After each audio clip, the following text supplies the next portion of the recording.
States has a two-tiered judicial system, one for the haves and one for the have-nots. This is a little over an hour.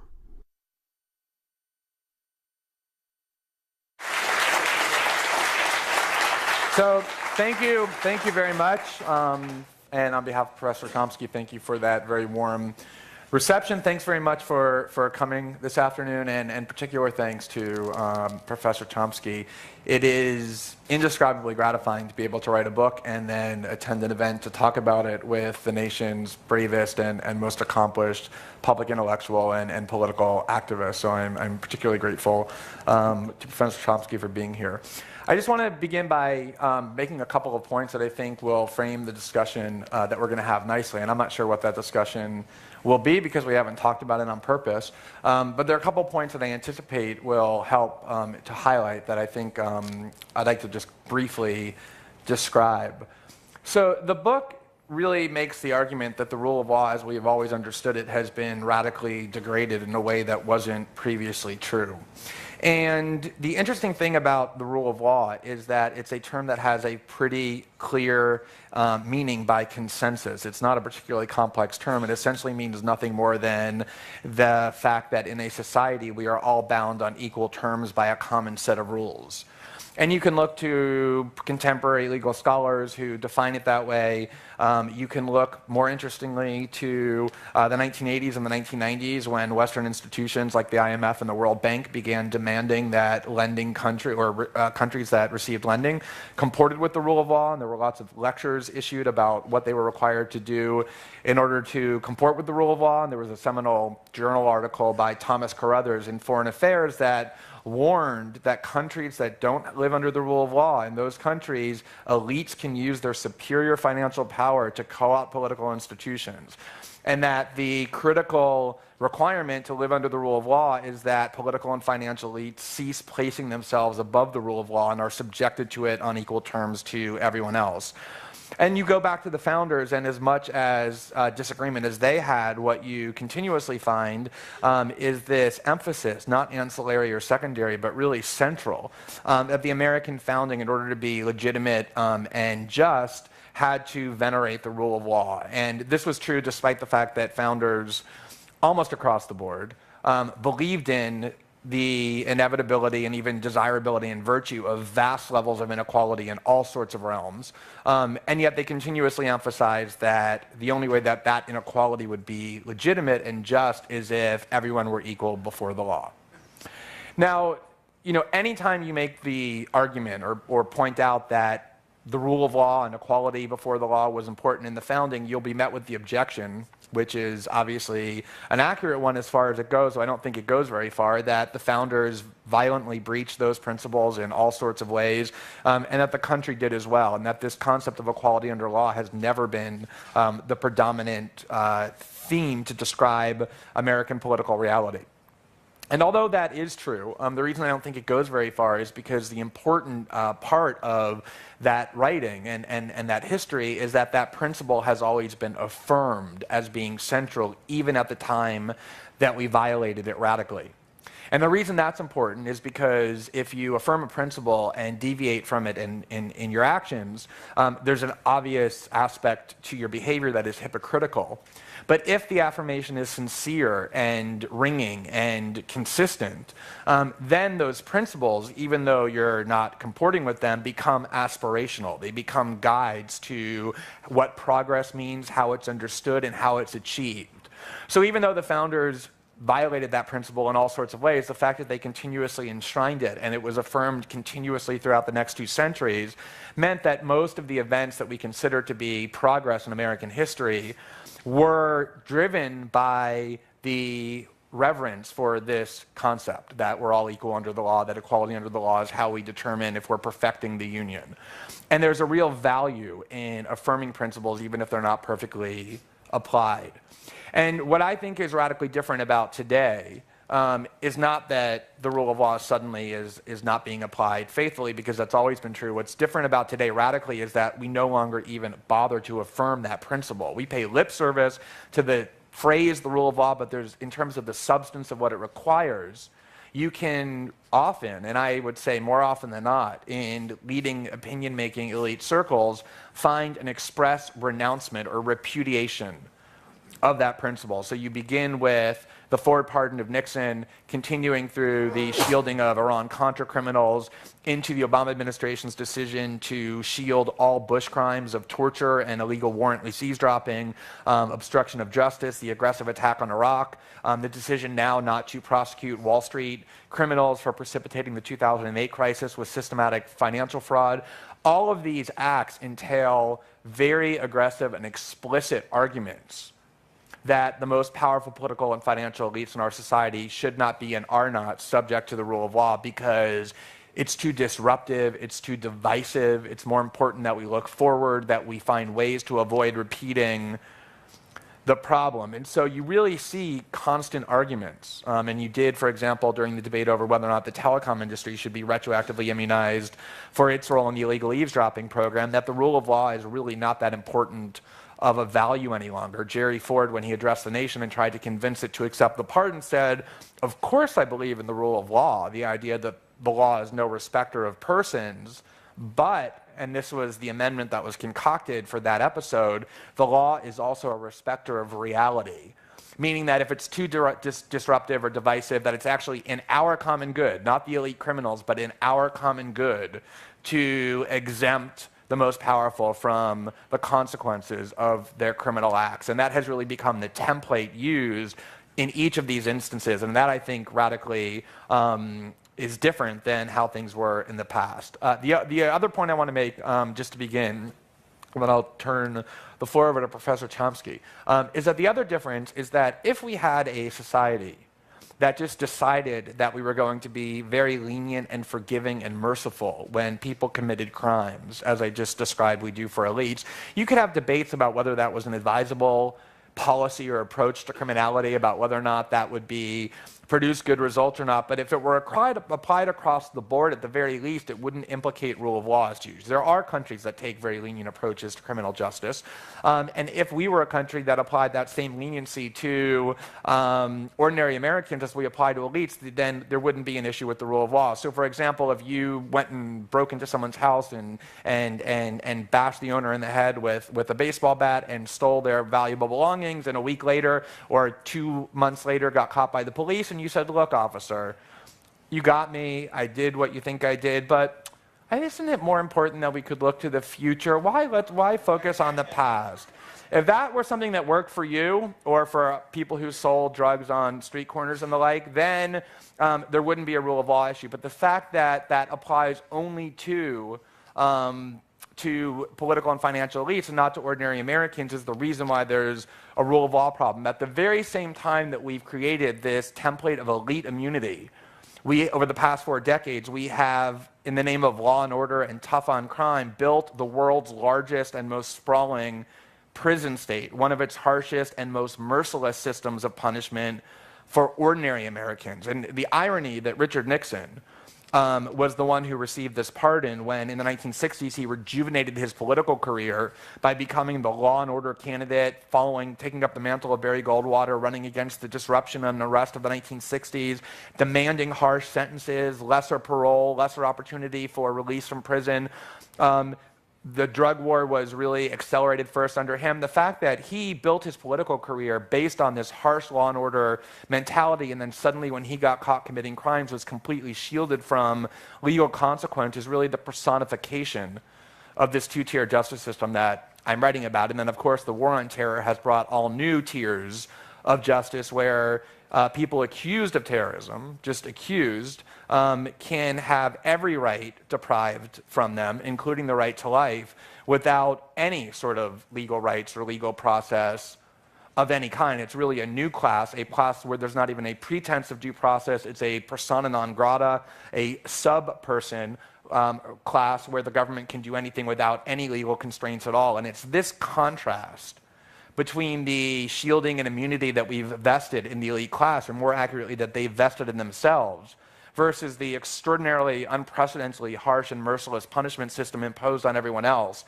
that is the real menace to the rule of law, and that I think is the most responsible factor for the loss of faith in our political institutions and the widespread accurate belief that you see motivating the Occupy movement and other widespread citizen rage that our political institutions have lost all remnants of legitimacy and can no longer be used to effectuate change. So I think it's one of the most menacing problems and also one of the most consequential.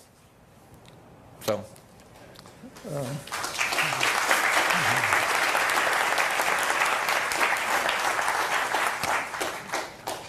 Well, let me just pick up on Glenn's last comments and say a few things about the rule of law. Happens that last night I was reading the current journal, the current edition of the main journal of the American Society for Historical Relations, the diplomatic history. And there happens to be devoted, several articles are devoted to the Nuremberg Tribunal and to what it means and how it developed and so on. And the lead article points out that one of the most honorable and admired elements of the American historical tradition, the legal tradition, is the principle of presumption of innocence. That is, a person is presumed innocent, a suspect is presumed innocent until brought to a fair trial and convicted with proper procedural guarantees. That's the proudest achievement of the American legal and ethical tradition. And of course it was recognized at Nuremberg. The British wanted just kill the Nazi war criminals, but Justice Jackson, the U.S. Chief Prosecutor, insisted that even though these people are maybe the worst criminals in history, they should be brought to trial, subjected to a fair trial, condemned if they were proven guilty. And furthermore, he added that we're giving these defendants a poisoned chalice, and if we ever sip from it, meaning if we ever do the things that they're accused of, we must suffer the same consequences, otherwise these proceedings are a complete farce. The core element of the proceedings, the main crime for which the Nazi criminals were condemned and hanged, was what was called in the tribunal the supreme international crime, namely aggression, pretty clearly defined, which they said is, the tribunal said, is the worst of all war crimes because it encompasses all the evil that follows. Well, I won't run through the way we've applied that to ourselves.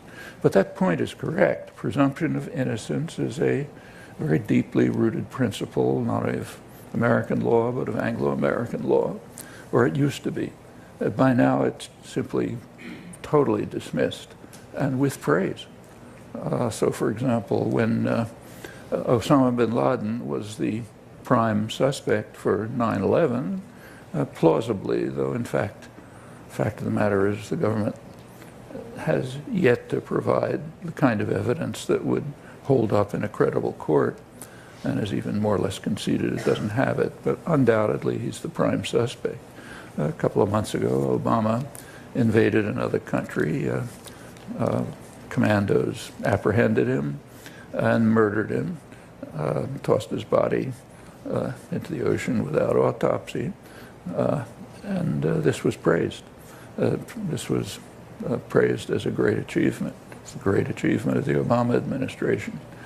A couple of months later, the concept was extended in a manner that Glenn talks about in his book, which is a terrific book, I should say. That's the case of Anwar al-Awlaki, an American citizen, a cleric who was accused not of committing, there was some talk about involvement in crimes, but no evidence was presented. The main charge against him was he was a fluent speaker of English, and he was transmitting, offering support for jihadi operations. He was killed a couple of weeks ago, and the general reaction was illustrated adequately in a New York Times headline, which said, West celebrates death of radical cleric. Well, it wasn't just death, it was murder, along with another American citizen who happened to be near him. While it's true that there were some who didn't join in the celebration completely, almost all of them criticized it because he was an American citizen, which makes him a person in theory, as distinct from non-citizens who may look like persons but aren't. That's incidentally a core principle of current American law with regard to undocumented aliens. Interesting interpretation of the 14th Amendment. But so he was an actual person, and maybe we're not supposed to murder people suspected of inciting others to carry out terrorist acts. Now, again, there were some critics, and the response who went beyond that and said we should believe in the principle of presumption of innocence. And the reaction to them, actually I was one, was quite interesting. Most of it was the usual shrieking, which you can disregard, but some of it was interesting. And in fact, the most interesting, I thought, was a column by a well-known, respected left liberal commentator, Matthew Iglesias, who wrote that it is, as he put it, amazingly naive to criticize the United States for violation of international law or other crimes, because the international order is established precisely in order to legitimate the use of violence by the West. And by the West, he doesn't mean Norway, he means by the United States. So that's the nature of the international order. It's set up to legitimate our criminal resort to violence, and therefore it's amazingly naive to raise criticisms about this. Incidentally, this is not said in criticism, he's praising it. He goes on to say it's silly even to raise these questions. That happens to be directed to me, and I'm happy to accept guilt for that, on that charge. And if you look beyond and ask just what does it mean to be a non-person, say accused of terrorism? Well, there's a striking example in Glenn's book. As he points out, the first child soldier in American history to be brought to trial for crimes, and that one's worth looking at. That's Omar Khader. He's a 15-year-old boy who was apprehended in Afghanistan, and the charge against him is that when American soldiers were invading Afghanistan and attacking his village, he picked up a gun to defend his village. So that makes him a terrorist, a non-person, and interesting concept of terrorism. He was then first sent to Bagram, secret prison in Afghanistan, then sent off to Guantanamo, 8 years in prison, no charges. After 8 years in prison, he was going to be brought to what's called a trial before a military commission. We'll have to talk about that. But he pleaded guilty and a plea bargain and was given an 8-year sentence in addition to the 8 years he spent without charges. We all know what it means to plead guilty in a plea bargain after 8 years in torture chambers. He actually is a Canadian citizen, and Canada could extradite him, but they are courageously refusing to step on the toes of the master.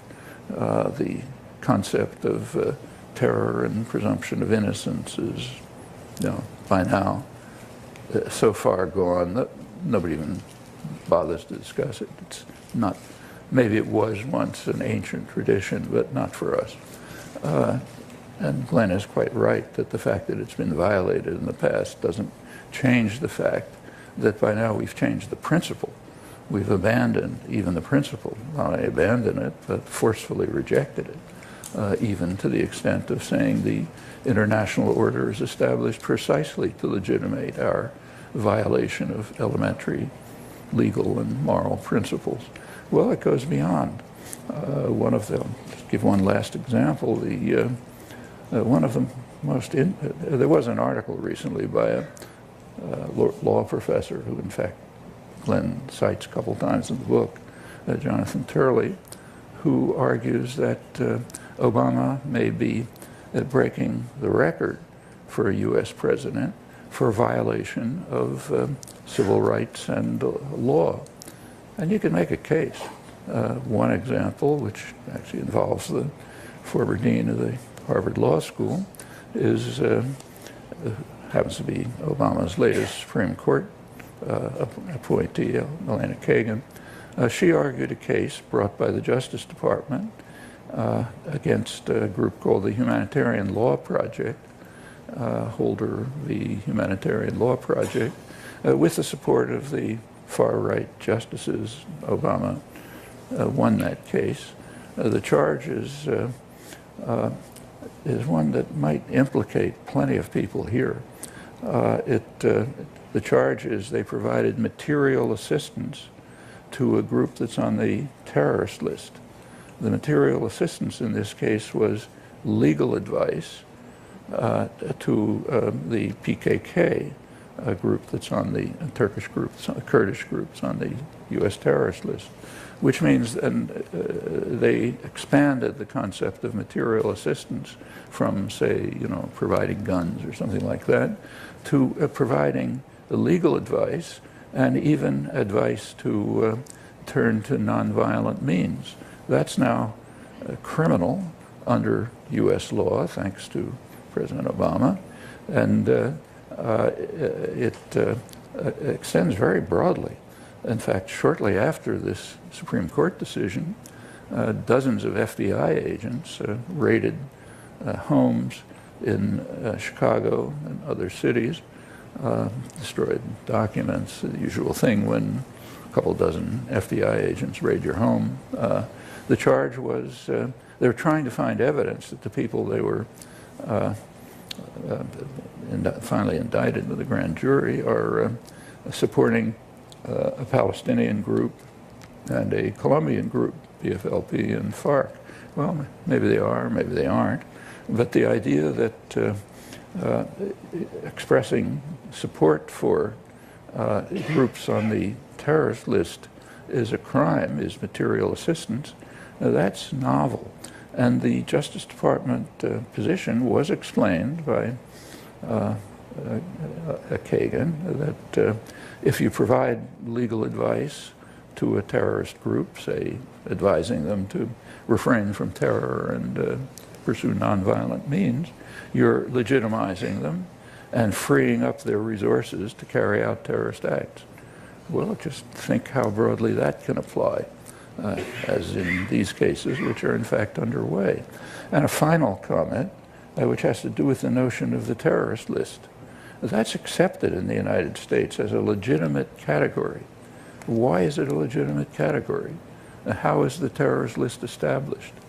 It's established by Executive Fayette. They don't have to give any justification for it. Those on the terrorist list can't say, I don't belong there.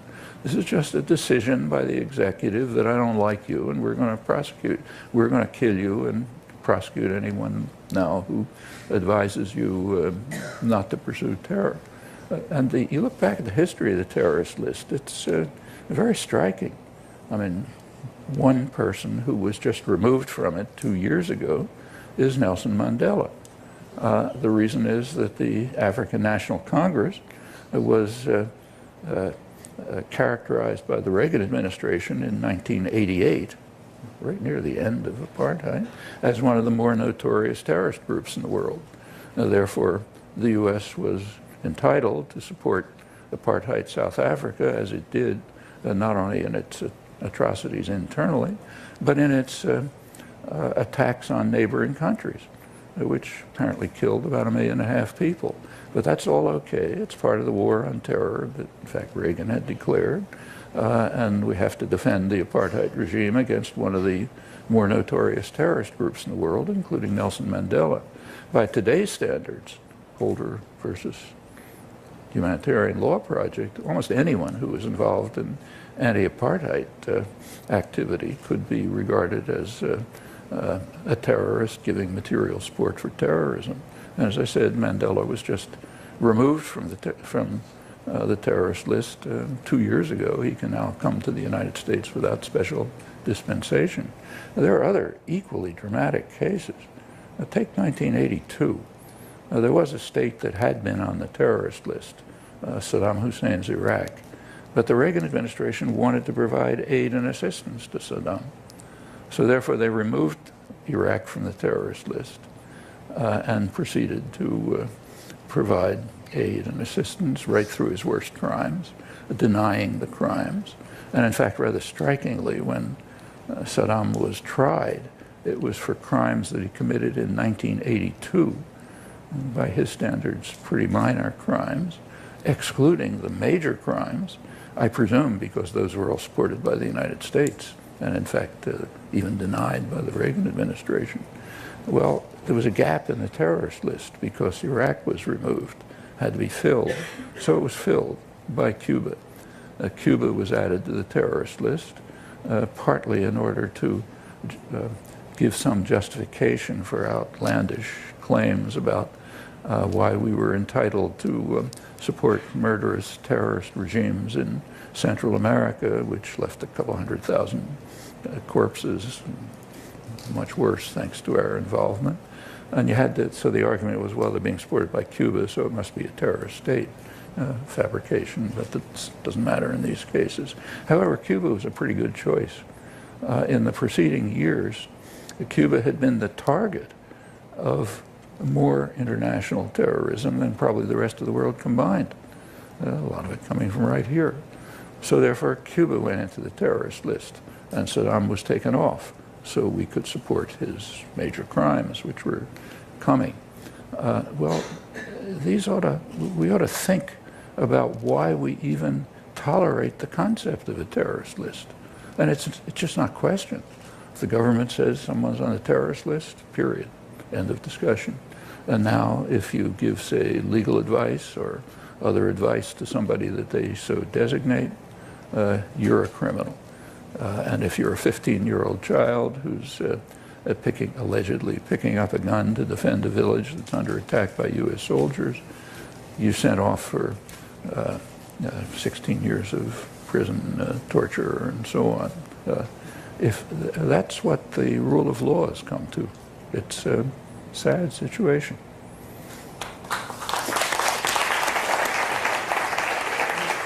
So I think do we have a few minutes and to start before we get to the question and answer? I want to make sure to leave a substantial time. But unsurprisingly, what we just heard has provoked a lot of thoughts that I want to make because I think so many interesting points were just raised. So one of the interesting aspects of this two-tier justice system and the idea that elites can impose standards on everyone else from which they exempt themselves, it's something that is obviously mirrored in the context of foreign relations, and I think probably was even pioneered there. This idea that the United States imposes standards on everybody else and exempts itself is really the template that then got imported domestically.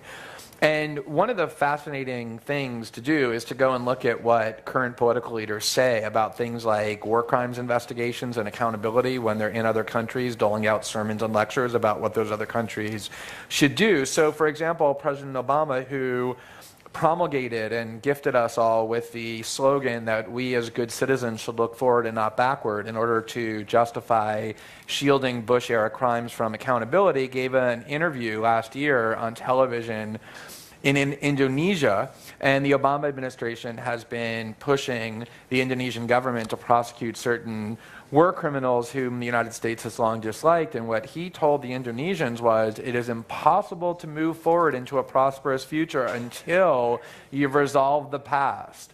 And Secretary of State Clinton has visited both Kenya and Cambodia, where the United States is similarly urging war crimes investigations to proceed, and has told them the same thing, essentially, that you cannot be among the community of decent nations while you continue to harbor and shield war criminals from accountability. And I think the time that she visited Kenya and said that was the time that George Bush's book was released, and he was on every major television station being heralded as a great statesman. And of course, if you read, and I would really recommend that you do, I did this because I heard Professor Chomsky many years ago talk about it and went and read it, the opening and closing statements by Robert Jackson at the Nuremberg tribunals.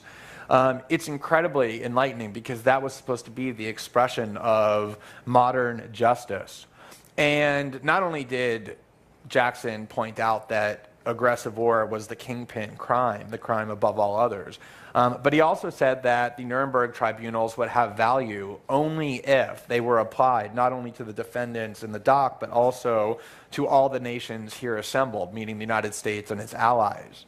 And yet, if you were to cite that and argue that that meant that George Bush and Dick Cheney and Don Rumsfeld should be prosecuted as war criminals for the aggressive attack on Iraq, there's almost nothing you could do that's more self-marginalizing than that. Even people sympathetic to the idea that they should be investigated criminally for the torture regime or for a warrantless eavesdropping somewhat recoil at the idea that they should be held criminally accountable for the at least 100,000 dead innocent Iraqis, I think because they view the act of Congress authorizing it and the large majorities of the American citizenry cheering for it as something that ought to immunize them from that. And it, I think, shows just how lawless we've become, that you can't even cite the Nuremberg principles and argue for its applicability in the clearest possible case without becoming self-marginalized. Just a quick point about assassinations and the like. I certainly agree with Professor Chomsky that from a moral and ethical perspective, there's zero difference between sending a sky robot over another country and eradicating the lives of non-citizens as opposed to doing that to citizens based upon mere suspicion or even a lack of suspicion, just as a desire to kill them. But I do think there's a practical difference. That is that there is a greater and enhanced danger on several levels when the government begins murdering its own citizens for political dissidents as opposed to citizens of other countries on foreign soil. And the difference is this: I think that, just legalistically, the Supreme Court, for better or for worse, right or wrong, has said that the Constitution applies to foreigners on U.S. soil and to American citizens wherever they are found in the world. But more importantly than that is that when the government starts acting against its own citizens, it really can escalate a climate of fear that can lead to political suppression. And I think that's one of the things that you've really seen in the United States. One of the most striking experiences I've had since I began writing about politics was the first time that I ever wrote about WikiLeaks. This was back in early 2010. And this was before really almost nobody knew who WikiLeaks was at the time. This was before they had released any of their news-making disclosures inside the United States. They had released several important documents and had exposed wrongdoing among corporations and governments in other parts of the world, but not really in the United States, and nobody, including me, really knew much about them. But the Pentagon had prepared a top-secret report, they literally classified it top secret in 2008, that declared WikiLeaks to be an enemy of the state, and it described ways that they could go about destroying WikiLeaks. And it's incredible because the way in which WikiLeaks has been rendered all but inoperable pretty much comports with the things the Pentagon laid out in this 2008 report. But in any event, in this 2008 report, this top-secret report, ironically, was leaked to WikiLeaks, which then published it. And the New York Times wrote about it. And the New York Times article basically said there's the Pentagon report that's been leaked that declares WikiLeaks an enemy of the state and talks about ways to destroy it. And I didn't know very much at all about WikiLeaks at the time, but I kind of assumed that any organization that had been targeted that way by the Pentagon was one that merited a lot more attention and probably a lot more encouragement and even support. And so I went and read a lot about them, and I interviewed Julian Assange for the article that I wrote, and I wrote about it, and I posted the audio interview, and at the end I encouraged people to go and donate to WikiLeaks because they had budgetary constraints that were preventing them from going public with a lot of these disclosures. It takes a lot of time and energy to authenticate the documents. One of the things the Pentagon talked about to destroy them was submitting fraudulent documents to them so that when they published it, it would forever destroy their credibility and the credibility of future disclosures. And in response to my recommendation that people go and donate to them, and I provided a link how people could do that electronically and online and through PayPal, dozens of people, literally, told me in many different venues, in the comment section to what I had written, by email, at events like this where I talked to people, that although they agreed wholeheartedly with what I had written about the potential of WikiLeaks to achieve great good, that they were afraid of donating money to WikiLeaks, especially electronically, because they would end up on some government list somewhere. Or that they could even be subjected to criminal liability under the extraordinarily broad material support for terrorism statutes that Professor Chomsky just talked about.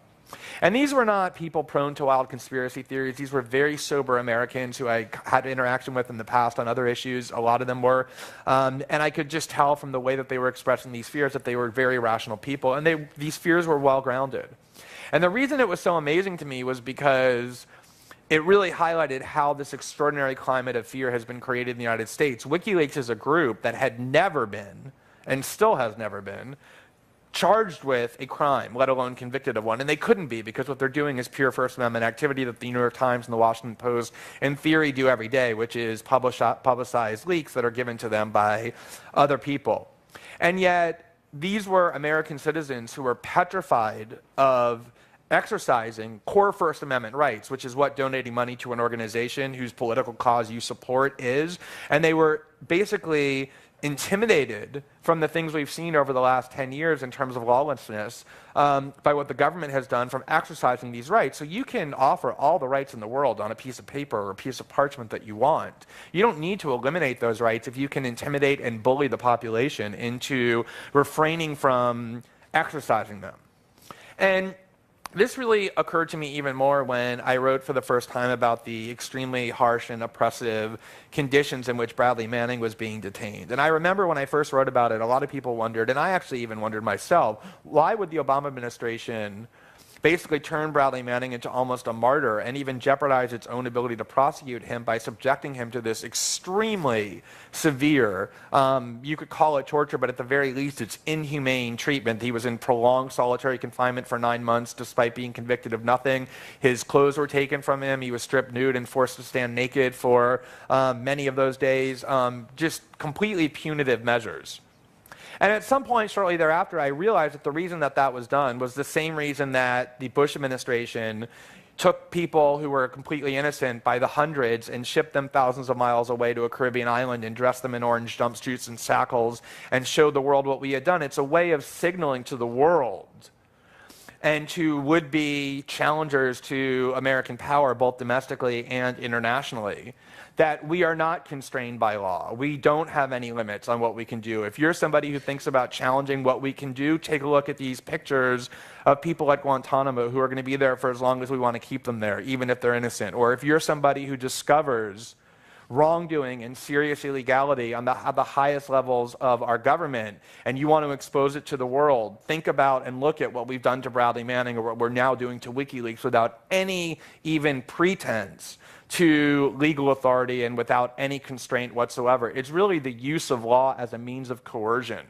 which is the exact antithesis of what it was supposed to be. It's those in power using law as a weapon to entrench their power and to shield their ill-gotten gains. And the fact that we can call terrorism whatever we want it to be, the fact that people who, as Professor Chomsky said, take up arms and fight against American troops are terrorists, the fact that we just indicted someone 9 months ago for, quote, raising funds to kill American troops in Iraq. This was an Iraqi who had raised money to defend his own homeland from an invading army. So if you're an Iraqi and the American army invades your country and you take up arms against them, you're a terrorist. Nidal Hassan, who attacked a military base of a country that has spent 10 years proclaiming we are at war and killed soldiers about to be deployed to war, he is a terrorist as well. And yet when the United States or Israel or our allies directly target and kill civilians by enormous numbers, whether recklessly or deliberately, it would be a radical act to describe that as terrorism. This is all designed to be able to criminalize whomever the United States wants, namely those who challenge it in any meaningful way. And that really is the use of law coercively to entrench those in power rather than to equalize the playing field. The final point I want to make, and then I think we can turn it over to questions and answers, is Professor Chomsky referenced this post by Matt Yglesias, who is a byproduct of this school near where we're talking. And he also works for the Center for American Progress, which is basically an organization run by John Podesta, the former Clinton White House official, that was founded, in essence, to justify and defend whatever the Obama White House does. With some exceptions here and there if you search hard enough, but basically that's its function. And the fact that people who write for them do things and say things to mitigate or defend things like assassinating an American citizen with no due process, probably the most radical act that you can think of, really underscores an important point about the way the Obama legacy is being defined and the way that lawlessness has become normalized.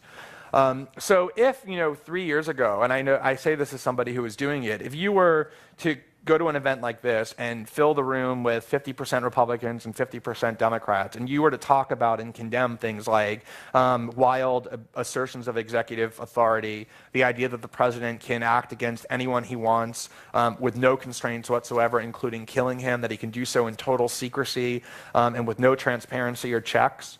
And of course, after we killed Anwar al-Awlaki, 2 weeks later, a drone attack killed his 16-year-old son and his 17-year-old cousin in Yemen, and that the US government refuses to even account for what it did there or describe what principles. If you were to talk about those things and the other radical secrecy doctrines the Bush administration used, you would have 50% of the room, the ones self-identified as Republicans, supporting it, cheering for it, justifying it, apologizing for it, and being happy with it. But 50% of the room, the ones self-identified as Democrats, would be feigning anger over it. They'd be objecting to it as shredding the Constitution and right-wing radicalism and all of this.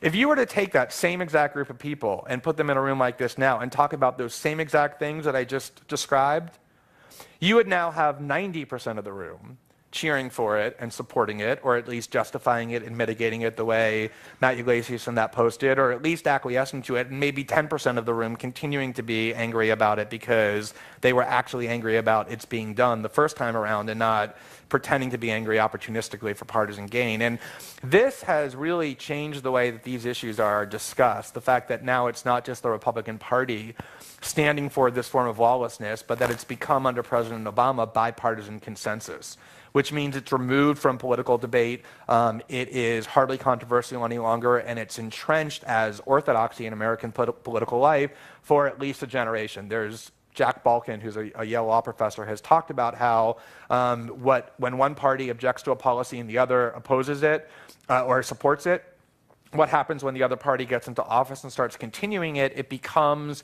no longer a controversial policy. It becomes American consensus and endures without much challenge for at least a generation. That is what has happened to these policies of lawlessness and wild theories of executive power and the right of the American president to target anyone for violence or interrogation or incarceration without any oversight. It has now taken on the face of both parties and is therefore likely normalized for a very long time. And to me, that's one of the most significant legacies of the Obama presidency.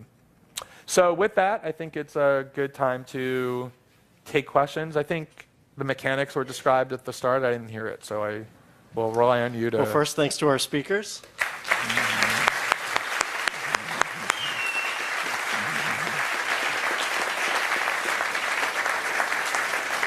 We have about 15, 20 minutes for questions, so just head down to this mic and try to keep your questions brief so we can get to as many as you as possible. Thanks.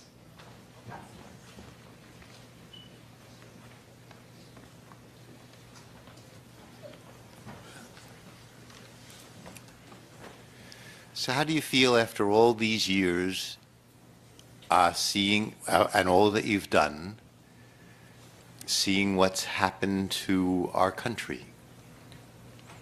Is that Yes, to you, Professor Chomsky first. I've had more years. Well, actually, It's pretty bad, but we should recognize that it's not really all that new. Go back to the modern conception of international law was pretty well founded right after the Second World War. The Nuremberg Tribunal, Charter of the United Nations, and so on. So what was the position of the United States then? Well, the United States was instrumental in setting up the World Court, the International Court of Justice, but at once the United States declared that it is not subject to any charges based on international treaties, meaning the UN Charter, the Charter of the Organization of American States, or others. And in fact, that actually came to the court. It came to the court during the Reagan years when the government of Nicaragua brought charges against the United States for essentially war against Nicaragua, or international terrorism, if you want to lower the charge. The Nicaraguan case was presented by a distinguished Harvard Law School professor. Most of it was thrown out. And it was thrown out because the case appealed to the core principles of modern international law, UN Charter, OAS, and so on.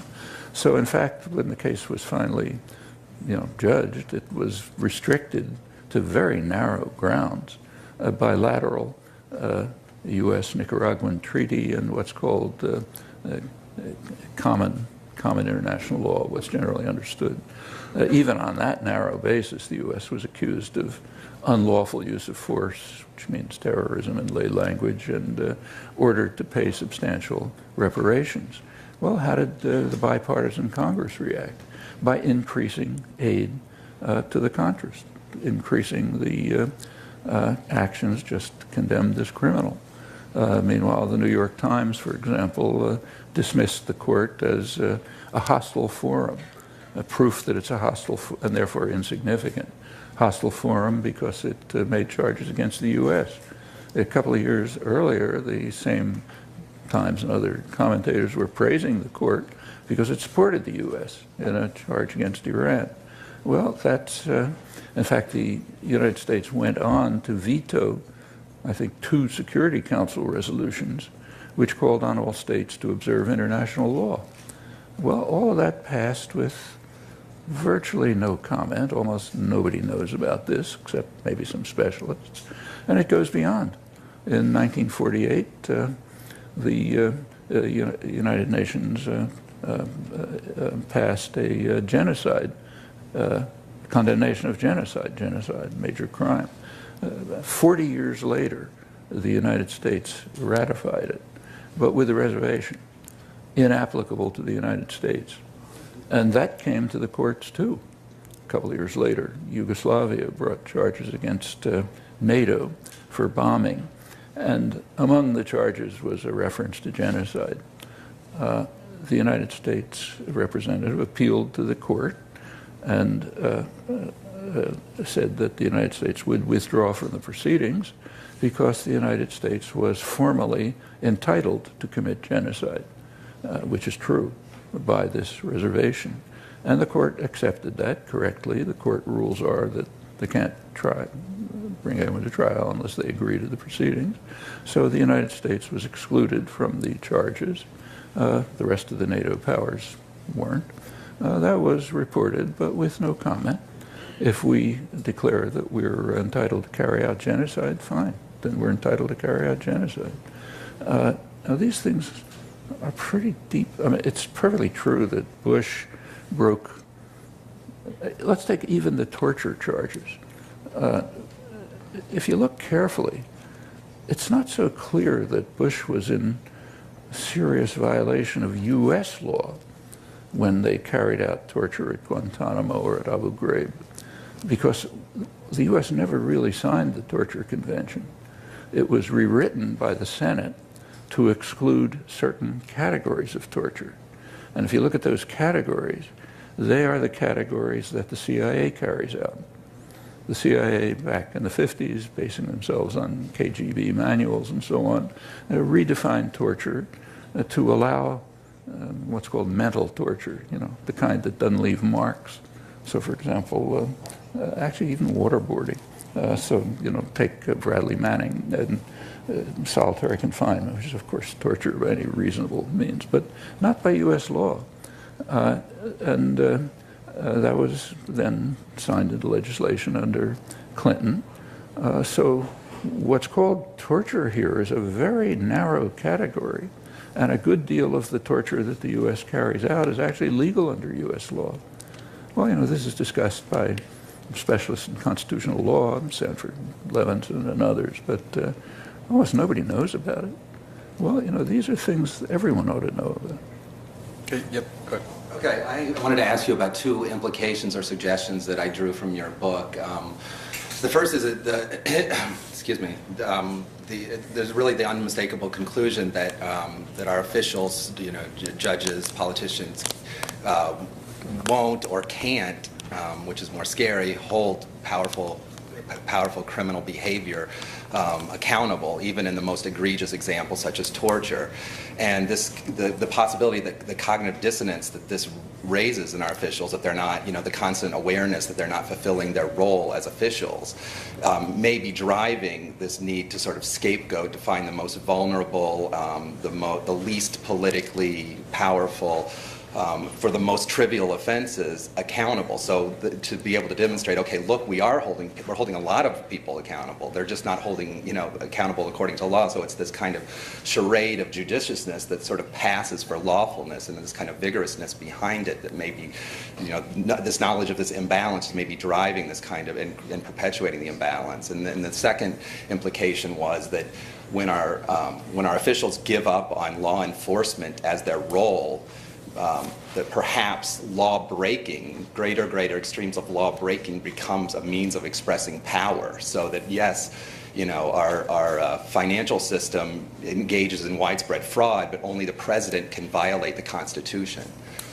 Yeah, those are both interesting and important points. It is true that law and order basically tends to mean get drug dealers off the corner who are selling small quantities of drugs to other adults who want to buy them. And of course that has all kinds of implications. I mean, the drug war is incredibly racist. It has incredibly disproportionate effects on the poor, and yet at the same time, or law and order means, and the rule of law means, pepper spraying protesters and putting them into prison for peacefully assembling, at the same time that the police are protecting the criminals on Wall Street who destroyed the economy and committed fraud on an incomprehensible scale.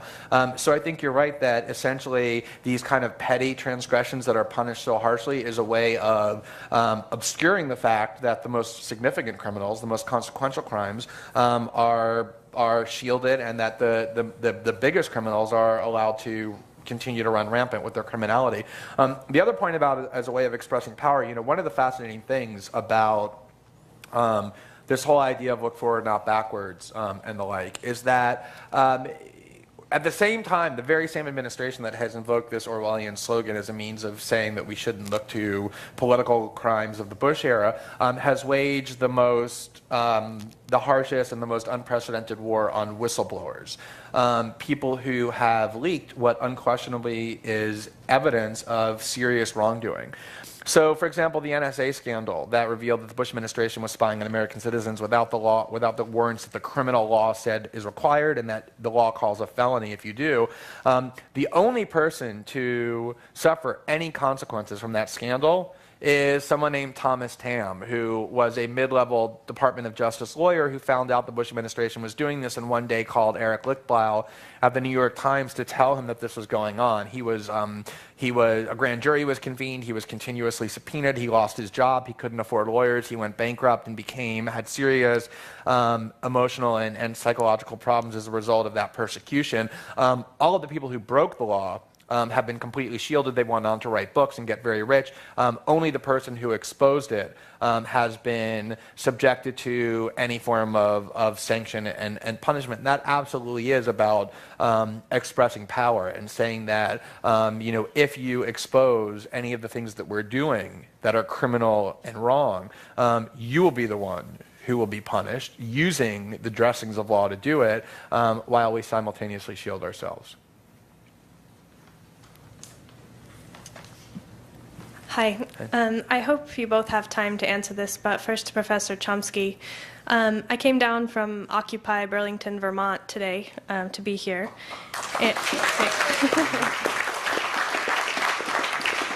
And I'm really inspired by the number of people that have risen up to protest the bullying, as you put it, of American elites in many respects through the Occupy movement. Do you think that the Occupy movement has the potential to revolutionize the system to the point that we can topple the power that has so corrupted the rule of law? What do you think the movement will need to achieve in order to achieve and overcome in order to do this? That's for me? For me, yeah. Well, I mean, I think the Occupy movements, which are now all over the country, in fact, all over the world, are a very exciting development, in fact, inspiring in a lot of ways, and really unprecedented. I don't know of anything quite like them in the past, which makes sense. This is an unprecedented period in many ways. What can they achieve? They've already achieved a lot, I think. They've shifted the range of discussion, which is quite important. They've, at the very least, are laying down a legacy from which you can move on. There are short-term things that they might be able to achieve, which are quite urgent. So to take one, in just a couple of weeks, the Deficit Commission is due to reach its decision, which will probably be stalemate. But whether it reaches a decision or stalemates, it's a real dagger pointed at the heart of the country, either way. Because if it doesn't reach a decision, you go into kind of an automatic trap that's been set up, which is aimed at doing exactly the opposite of what Americans want. So it's a rather striking fact. You take a look at polls. First of all, a large majority of the people don't think that the deficit is the problem anyway, and they're right.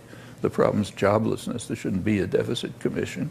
But even if you keep to this minor question of the deficit, very large majorities have a solution. Tax the super rich, bring taxes back to what they once were during our period of rapid growth, in fact. So tax the super rich and preserve benefits. Even Tea Party supporters take that position. Protect the benefits, which are not great, but are crucial for people. Well, the commission, if it reaches a decision, or the automatic process, if it doesn't reach a decision, are going to do just the opposite. They'll cut away at the limited benefits, incidentally ignoring the reason why they're a fiscal problem. Social Security is not a problem at all. That's just thrown in order to try to destroy it. Medicare is a problem because it works through the privatized, unregulated, or virtually unregulated insurance-based healthcare system, which is a complete international scandal. If the U.S. had a healthcare system like other industrial countries, there wouldn't be any deficit. In fact, there'd be a surplus. But that can't even be discussed because the financial institutions are against it. And this goes back to things that Glenn outlines very well in his book. But that's coming right away. And it's possible. It's a long shot. But if the Occupy movements get enough kind of force and energy and influence, they might do something about this short-term problem. Now, that's very far from revolutionizing the society. When you talk about deeper problems, more long-term ones, it has to be understood, and I think is, that you don't get these things overnight. Take, say, the civil rights movement. I mean, that really began in a militant form in the 1930s. It was years of struggle before it even, reached the possibility where you could discuss it. Finally, thanks to very courageous activities, students sitting at lunch counters, freedom riders, all sorts of other things, it was possible to get to the point where Martin Luther King, a great figure in modern life, was able to give a talk, I Have a Dream talk, and some gains were won.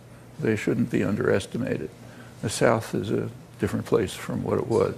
And in fact, let's take people right around here, Boston. As long as the civil rights movement was aimed at racist Alabama sheriffs, a lot of support for it. As soon as King began to move on to opposition to the Vietnam War and class issues, remember that when he was killed, he was on his way to organize a poor people's movement, and he was killed during supporting a sanitation strike. As soon as he moved on to those, he was dismissed. When you listen to the adulation on Martin Luther King Day, you hear about the racist Alabama sheriffs. Well, gains were won after many years of hard struggle. There's a long way to go. The criminalization that Glenn talked about is basically kind of reinstituting what was done in the not long after the Civil War, criminalizing black life and pretty much restoring the conditions that existed. So there's a long way to go, and that's one of the successful movements. And it's true of other things too. There can be very significant gains in the long term, really revolutionary gains, but they're not going to come quickly. And the main task of the Occupy movement, in my opinion, is to make use of the quite remarkable network of associations and linkages and mutual support and spontaneous building of communities, make use of all of that to turn it into something that'll be long-lasting and enduring, and we'll face the inevitable failures and go on to overcome them, which is a hard, long course to follow. We have just 2 or 3 more minutes and 2 more questions to go, so thanks. I'd be interested in what both of you think about this taboo subject.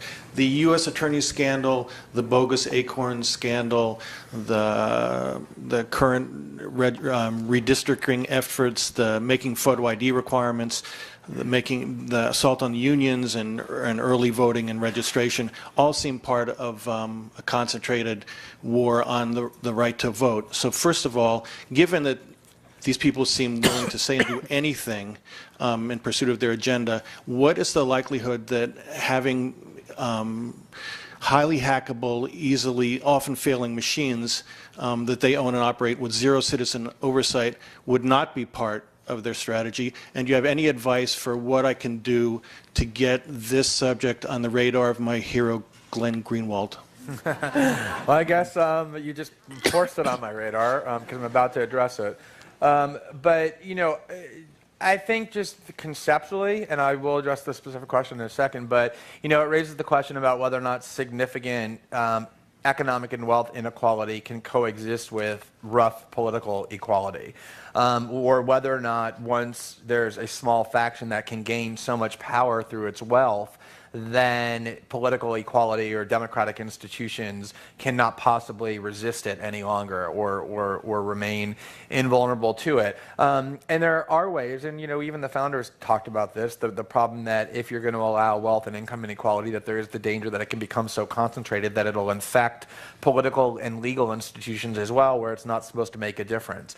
And yet we've seen periods of time in American history where there's been lots of wealth and income inequality, and yet at the same time political and democratic institutions have been able to act fairly meaningfully against the most powerful oligarchs. You know, Standard Oil and J.P. Morgan were broken up. Franklin Roosevelt was able to create lots of redistributive and social programs, lots of social progress of the kind that Professor Chomsky was just describing. So you can, it's been empirically proven that you can have significant wealth and income inequality and at the same time political equality that's contingent upon subjecting those who are the most wealthy, the wealthiest, and the most politically powerful to the same rules and limitations to which the rest of us are bound and which we democratically impose on them. And once that starts not to happen, that's when you get the kind of corruption that seeps into all of the other institutions. As far as control over the voting machines and the like, you know, all political processes are subjected to corruption and coercion and the like. I haven't seen evidence that there's systematic fraud on the part of, in terms of our electoral process that comes from voting machine control. And at the same time, I'm not particularly convinced that there's anyone who has such an overwhelming interest, since both parties seem to serve the same interest anyway. I'm not really sure who would be motivated to care enough about that, other than the two parties themselves. But certainly there's instances where there's irregularities, but I think the more important danger is the one that you talked about, which is efforts to start restricting the right to vote more, to make sort of return to the poll tax era, where people who have certain political views have huge impediments thrown in the way. And that, to me, is just part and parcel of the generalized trend of using what is supposed to be law and political equality to achieve exactly the opposite. Yep, last question here, and then we can...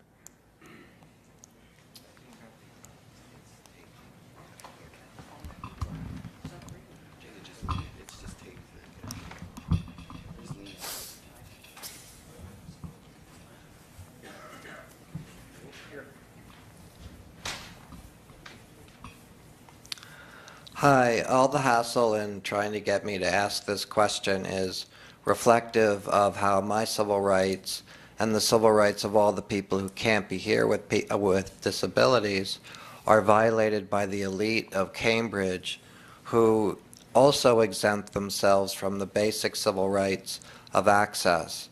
For 20 years, I've had the right to full, free, and front door access to every building in the country.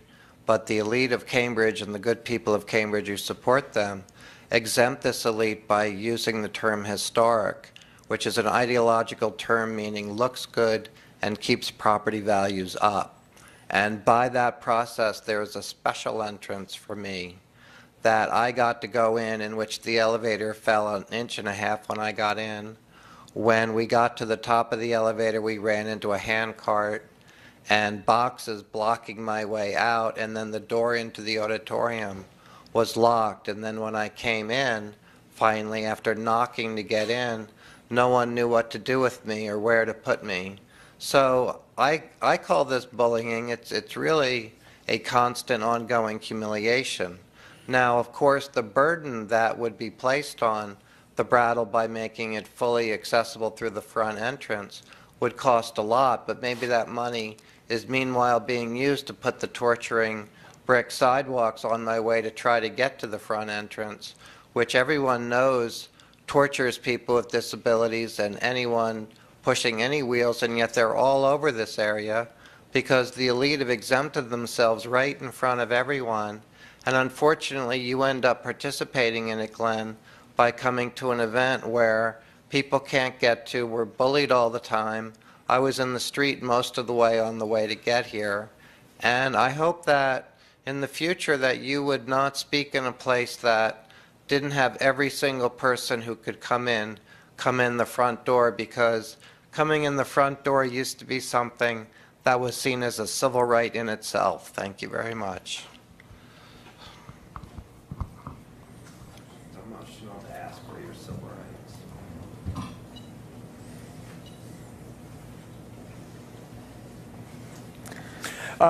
Yeah, so obviously I wasn't aware of this building ever before. There's laws that require reasonable steps to be taken to provide access to people who are disabled. I've litigated those cases before on behalf of people who are disabled. Whether there's issues around historic designations and the like is something I'm just not aware of. I'm appreciative of your bringing it to my attention, though, and to the attention of everyone here. It's something I'll certainly give some thought to. If I can just add a word to that, I think the complaints are quite legitimate, but it also bears on the preceding question of can we do anything about it? And the answer is yes, we can. It's very different from what it was 40 years ago. And those changes, which are part of a part of the general civilizing of the country in many ways, that traces back to many things, but in particular to the activism of the 60s and its aftermath. A large part of the civilizing effect of the 60s actually began later, So the feminist movement, for example, has had a huge change. The support for access of disabled people. That's all pretty much post-60s, and it shows what can be achieved by popular engagement, recognition of serious issues, pressure to do something about them, and progress. And progress still has big gaps, but we shouldn't overlook the fact, two facts. One, that there has been progress, and two, that that progress has not been a gift from above, but has been achieved through popular engagement, often struggle. And that's a lesson for the future.